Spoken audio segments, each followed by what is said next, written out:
नमस्कार, मी संतोष सुतार आणि आपण पाहतात सीएल माझा. महसूल प्रशासन अधिक लोकाभिमुख, कार्यक्षम, गतिमान व पारदर्शक करण्याच्या उद्देशानं शासनामार्फत राबवण्यात येणाऱ्या सेवा पंधरवडा उपक्रमाला बुधवारी चंदगड तहसील कार्यालयात सुरुवात झाली.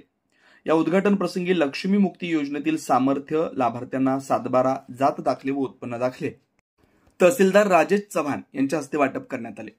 हा विशेष उपक्रम पंतप्रधान नरेंद्र मोदी यांच्या वाढदिवशी म्हणजे 17 सप्टेंबर पासून महात्मा गांधी जयंती 2 ऑक्टोबर पर्यंत राज्यभर राबवला जाणार आहे.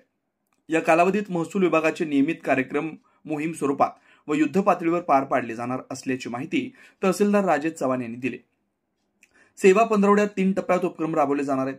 यामध्ये पानंद रस्ते विषयक मोहीम, ग्रामशिवार फेरी, रस्त्यांची यादी तयार करणं व ग्रामसभेत मंजुरी योजनांची प्रभावी अंमलबजावणी, अतिक्रमणावरील सुनावणी व निष्कासन, रस्त्यांच्या दुतर्फा वृक्षारोपण, भू अभिलेख विभागाकडून रस्त्यांचं सीमांकन व नकाशातील नोंदी अद्ययावत करणं, नाविन्यपूर्ण उपक्रम, फेरफार अदालत घेऊन प्रलंबित प्रकरणांचा निकाल, भटक्या व विमुक्त जातींसाठी विशेष शिबिरं, प्लास्टिक मुक्ती निबंध स्पर्धा व पथनाट्य, माहिती अधिकार व सेवा हमी कायद्याबाबत जनजागृती, तसेच आपले सरकार सेवा केंद्र व तलाठी कार्यालयाचं लोकेशन गुगल नकाशावर निश्चित करणं.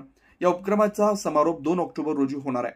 त्यात ग्रामपंचायत प्रतिनिधी, महसूल अधिकारी, पोलीस पाटील तसेच ग्रामस्थांचा उत्स्फूर्त सहभाग अपेक्षित आहे.